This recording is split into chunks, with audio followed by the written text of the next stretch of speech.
ఒకటి చెప్తున్నా, power star నిల్చుంటే చాలు, మాకు తెక్కుంది, దానికి లెక్కలేదు.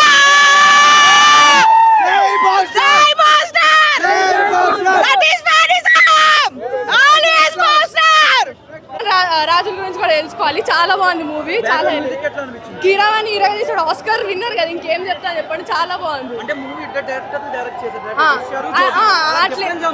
అట్లేం లేదు, మొత్తం ఒకటే మూవీ, మొత్తం ఒకటే లాగుంది. చాలా బాగుంది మూవీ అయితే, అంతేం డిఫరెన్స్ ఏం తెలియట్లే, ఏం ఫ్లాస్ కూడా ఏం లేవు. సెకండ్ పార్ట్ కోసం వెయిటింగ్. సెకండ్ పార్ట్ కోసం జస్ట్ బిల్డ్ చేసుకున్నారు అంతే, క్లైమాక్స్ ఏం చెడగొట్టలేదు. చాలా బాగుంది, క్లైమాక్స్ కూడా చాలా బాగుంది.